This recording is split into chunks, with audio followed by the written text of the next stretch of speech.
Hello friends. स्वागत है आपका हमारे यूट्यूब चैनल आर के हिंदी कहानियों में।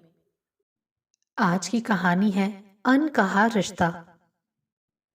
महेश कुमार जी को अपनी पत्नी के देहांत के बाद अपने बेटे बासु के साथ शहर आना पड़ा, क्योंकि पत्नी के जाने के बाद वो एकदम अकेले हो गए थे। अब बेटा ही था जिसके साथ वो रह सकते थे और उनकी इस उम्र में सही से देखभाल हो सकती थी। उनके बेटे ने शहर में आकर महेश जी को उनका कमरा और बालकनी दिखाई और कहा, पापा आप कुछ समय यहाँ बालकनी में सुकून के साथ बैठ सकते हैं, अखबार पढ़ सकते हैं, आपका मन लगा रहेगा। और देखो पापा, मन तो आपको लगाना ही पड़ेगा। महेश जी भी अपना मन लगाने की पूरी कोशिश करते, लेकिन बुढ़ापे का एकाकीपन उन्हें खाए जाता था। आसपास कोई बोलने वाला भी नहीं था। बेटा और बहू अपने काम में लगे रहते। कभी कभार पोते के साथ मन बहला लिया करते, लेकिन वो भी अक्सर स्कूल की पढ़ाई में लगा रहता था। महेश जी की बालकनी के सामने वाले फ्लैट में भी शायद कोई नहीं रहता था, क्योंकि अक्सर वो बंद ही रहती। कुछ समय बाद उनके सामने वाली बालकनी में कोई रहने आ गया। उसमें एक सभ्य व संभ्रांत महिला दिखाई दी, जो लगभग उन्हीं की उम्र की थी। उन संभ्रांत महिला ने अपनी कामवाली को कुछ समझाया, कुछ पौधे लगवाए, कपड़ों के सुखाने के लिए रस्सी बनवाई और एक आराम कुर्सी और एक छोटी सी मेज लगवा दी। इस तरह वो वीरान सी दिखने वाली बालकनी अब सजीव हो उठी, किसी के होने का एहसास देने लगी। महेश जी और उन संभ्रांत महिला का आपस में गर्दन के इशारे से अभिवादन हुआ, क्योंकि दोनों की बालकनी में दूरी ज्यादा थी, इसीलिए इशारों से ही बातें हो सकती थी। और यूं भी तेज बोलकर बातें यहाँ शहरों में कहाँ हो पाती हैं। यहाँ तो हर इंसान अपने आप में ही मग्न है, आसपास की किसी को कोई खबर ही नहीं है।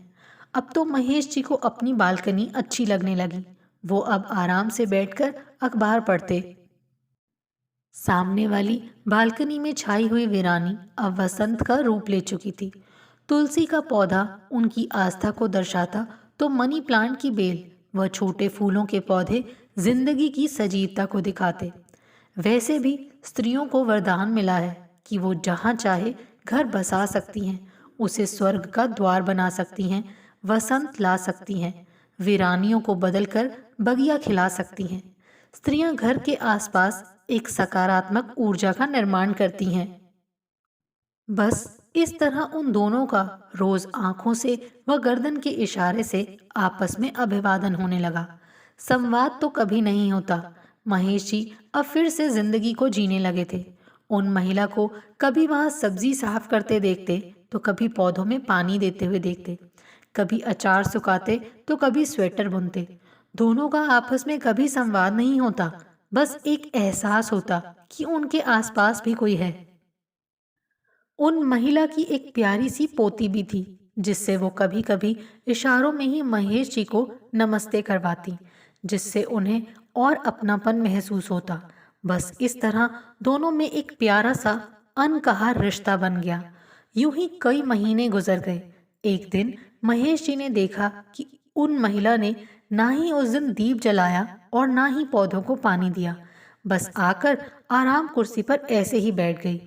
महेश जी को लगा कि शायद तबीयत खराब है। उन्होंने इशारे से पूछा, क्या हुआ? उन्होंने भी इशारे से जवाब दिया, सब ठीक है। लेकिन 2-4 दिन में उन महिला का बालकनी में आना कम होता गया। कुछ दिन पश्चात अब कई दिनों से वो महिला महेश जी को दिखाई ही नहीं दे रही थी।